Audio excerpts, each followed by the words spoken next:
ඉන්දියාවේ අදානි සමාගම අද වෙනකොට නිකුත් කරලා තිබෙනවා නිවේදනය ශ්‍රී ලංකා ආණ්ඩුව එකඟ වෙලා තිබෙනවා ඉන්දියාව අදානි සමාගමත් එක්ක වැඩ කරන්න. ඒතකොට මේ අදානි සමාගම කියලා කියන්නේ ඉන්දියාවේ අද වෙනකොට ගොවි ජනතාව කෝටි ගාණක් ලක්ෂ ගාණක් පාරට ඇවිල්ලා මේ අදානි සමාගමට විරුද්ධව අද විශාල උද්ඝෝෂණයක් යනවා ඉන්දියාව. මේ අදානි සමාගමට විරුද්ධව.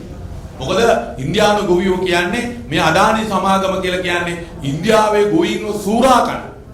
ඉන්දියාවේ ගොවීන්ගේ අයිතිවාසිකම් නැති කරන. ඉන්දියාවේ ගොවීන්ගේ ඔවුන්ගේ ගොවි භාණ්ඩවලට ඊටාම මරුපහරක් එල්ල කරන. සමාගමක් තමයි මේ අදානි සමාගම. එයිද මේ අදානි සමාගම ඒ ඉන්දියාවේ ගොවි ජනතාවගේ ගැටලු වලට මැදිහත් නොවි ඔවුන්ගේ බඩු භාණ්ඩ වලට මැදිහත් නොවි අයින් වෙන්න ඉල්ලීම තමයි අද මෝඩි අගමැතිතුමාගෙන් ඉන්දියාවේ ඉන්න ගොවි ජනතාව පාරට බහැලා ඉල්ලන්නේ. එතකොට එවැනි ඉතිහාසයක් තිබෙන එවැනි මංකොල්ලකාරී ඉතිහාසයක් තියෙන එවැනි ජාවාරම්කාරී ඉතිහාසයක් තියෙන මෙන්න මේ සමාගමට තමයි අද වෙනකොට මේ අපේ ආණ්ඩුව එකඟ වෙලා තියෙන්නේ මේ නැගෙනහිර පර්යන්තය ලබා දෙන්න. ඒකදී දැන් අපිට හිතෙනවා නොයෙකුත් කාරණා. දැන් මේ පාස් බෝම්බ ප්‍රහාරයට සම්බන්ධ අපි දන්නවා පෞගේ කාලේ පුරාම අපි කතා කරා. ඇයි මේ සාරාව ඉල්ලන්නේ නැත්තේ? සාරා කියලා කියන්නේ කවුද? සාරා කියලා කියන්නේ අර කටුවා පිටිය බෝම්බේ පුපුරවගෙන මැරිච්ච අර හම්දුන්ද කියන පුද්ගලයාගේ නෝන තමයි සාරා.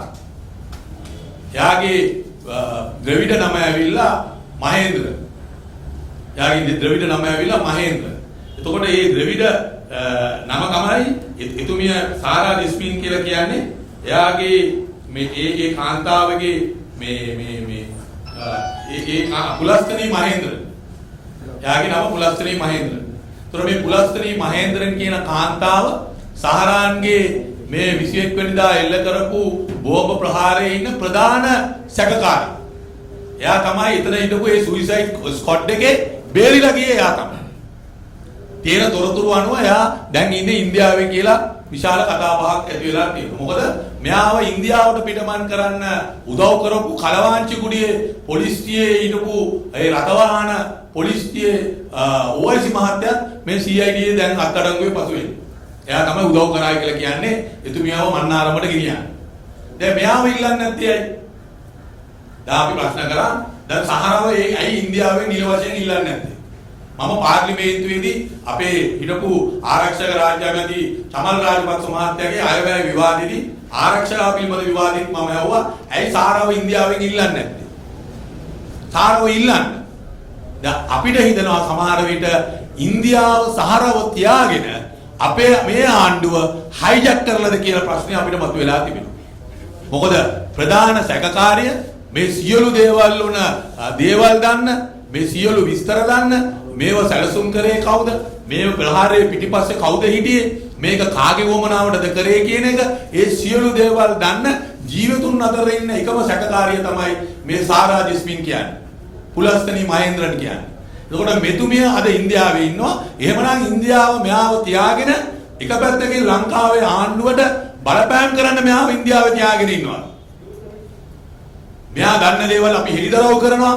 එහෙම නැත්නම් උඹලා වහම අපිට දීපා මේ නැගෙනහිර පර්යන්තය.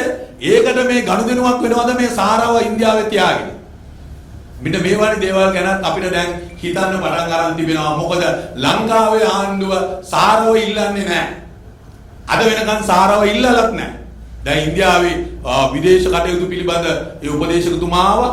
ඊළඟට ඊට කලින් ආවා ඉන්දියාවේ රාජ්‍ය ආරක්ෂා පිළිබඳ උපදේශකවරයා ආවා. ඒ දෙගොල්ලම ලංකාවට ආවා. ඒ දෙපාර්තමේන්තුවත් ලංකාව නිල වශයෙන්ම මේ සාරාව වහාම බාර දෙන්න මේ පාස්තු ප්‍රහාරයේ ඉන්න ප්‍රධාන සැකකාරී එතුමියගෙන් හුඟක් දේවල් අපිට කරුණු හොයාගන්න පුළුවන් කියන ඉල්ලීම මේ ලංකාව ආණ්ඩුව කරේ නෑ.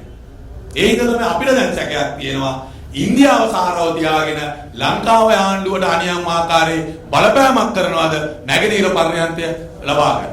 එහෙනම් මෙවැනි දේවල් අද වෙනකොට මතුවලා තිබෙනවා. එහෙනම් අපිට පේනවා බලය ලබා ගන්න, බලය රඳව ගන්න නොයෙකුත් බොරු පොරොන්දු දීලා බොරු දේවල් කතා කරලා බලයට ආවා. නමුත් ඒ හැම එකක්ම අද වෙනකොට බොද සිහිනයක් වගේ හැම එකක්ම බලාපොරොත්තු කඩ වෙන තත්ත්වයක් අද මේ රට තුල උදා වෙලා මේ ආණ්ඩුව බලයට ගෙනාපු උදවියම අද පාරට බහැලා මේ ආණ්ඩුවේ ප්‍රතිපත්ති වලට විරුද්ධව අද උද්ඝෝෂණය කරන්න පුළුවන් කාලය හා අවසරය අද උදා වෙලා තිබෙනවා. ඒක අපිට කියන්න තියෙන දෛවික සරදමක් හැටියට අපිට මේක දකින්න සිද්ධ වෙලා තියෙනවා.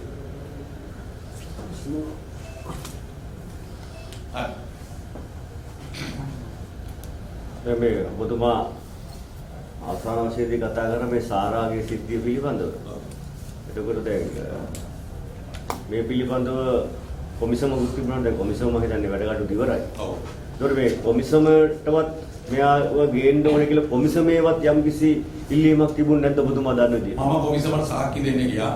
මම සාක්ෂි දෙන වෙලාවේ මගේ සාක්ෂියේදී මම කොමිසමට කිව්වා සහරව වහම ගෙන්නන්න, පුලස්තනී මහේන්ද්‍රන්ව ගෙන්නන්න, ආණ්ඩුවට කියන්න නිල වශයෙන් ඉන්දියාවෙන් ඉල්ලීමක් කරන්න කියලා පුලස්තනී මහේන්ද්‍රන් හෝ සාරා ජස්මින්ව වහම බාර දෙන්න කියලා. මගේ ඉල්ලීම අපේ කොමිසමේ සාක්ෂි දෙනකොට එහි හිටපු ඒ ප්‍රධාන විනිශ්චයකරු මණ්ඩලයට මම දැනුම් දුන්නා. ඔවුන් මගේ උත් හැවුවා ඔබතුමා කොහොමද දන්නේ සාරා ඉන්දියාවේ ඉන්නේ කියලා. මම ගෝ සාරා ඉන්දියාවේ ඉන්නවයි කියලා මාධ්‍යවල පළ වෙලා තිබෙනවා. ඒ වගේම සාරාව ඉන්දියාවට යවන්න උදව් කරපු කරවන්තිපුරි පොලිසියේ රටවාහන අංශයේ ප්‍රධාන පොලිස් පරීක්ෂකවරයා අද වෙනකොට අපරාධ පරීක්ෂණ දෙපාර්තමේන්තුව මගෙන් අත්අඩංගුවට අරන් තිබෙනවා. එහෙනම් මෙවැනි කාරණාවල් තුල අපිට අද හිතා ගන්න පුළුවන් සාරා ඉන්නේ ඉන්දියාවේ. එහෙනම් ආණ්ඩුවට කියන්න වහාම සාරා ගෙන්නන්න කියන එක මම කොමිසමට දැන්නුවා. ඒකම දැන් ඔබතුමා දැන් ඇයි ඉන්දියාව දැන් ඔය සාරාගේ ප්‍රශ්නේ මේ නැගෙනහිර ජැටියට ගන්න මොකද්ද ඔබතුමා දකින්නේ මේ දැන් අපිට පේන දේ තමයි දැන් ජනාධිපතිතුමා කියනවානේ මේක අපිට දෙන්නම වෙනවා කියලා. ජනාධිපතිතුමා මොකද කියන්නේ? අපිට දෙන්නම වෙනවා කියලා කියනවා. ජනාධිපතිතුමාගේ ගෝලභාරය මොකද කියන්නේ? කවුරු විරුද්ධ වුණත් අපි දෙනවායි කියලා කියනවා. ඒකනේ ඔය කියන්නේ. දැන් ඔය කට්ටිය ඔක්කොම කතා බලනකොට අපිට පේනවා හරිය අසරණ වෙලා ඉන්නේ. ඉතින් අපි අහන්නේ ඇයි ඉන්දියාවේ ඉස්සරහා උස්සලා අසරණ වෙන්නේ? මේ ආවේ මේ හොඳ පණ තියෙන ජනාධිපතිවරයෙක් හදන්න නෑ ආවේ. ඕක මේ අභියෝග කරන්න පුළුවන්. අපි කාටවත් අපේ විදේශ ප්‍රතිපත්තිය නැමෙන්නේ නෑ. අපේ රටේ විදේශීය සම්පත් අපි කාටවත් විකුණන්නේ නෑ. අපේ ආණ්ඩු කාර්ය ලබා දීපේව බවත් අපි ආපු ගමන් නැවත පවර ගන්නවා. එවැනි පරිසරයක් හදලා එවැනි පොරොන්දු දීලා තමයි බලයට ගෙනාවේ. ඒම බලයට ගෙනාපු මේ රජයේ එතුමාගේ සෞභාග්‍ය ප්‍රතිපත්තිය මේ ප්‍රකාශන පොතේම තියෙන ඕක. ඍජු විදේශ ප්‍රතිපත්තියක්. නැමෙන් නැති විදේශ ප්‍රතිපත්තියක්. කා ඉදිරියවත් ධන ගහන්නේ නැති විදේශ ප්‍රතිපත්තියක් කියලා තමයි එතුමන්ලා මේ රටේ ජනතාවට පොරොන්දු උනේ. එහෙම පොරොන්දු දීලා අද ඇවිල්ලා ඉන්දියාවේ ඉස්සරහා ධනන් වැඩිනකොට අපිට නොයෙකුත් දේවල් හිතන්න පුළුවන් දේවල් අපිට අපේ ඔළුව වලට එනවා.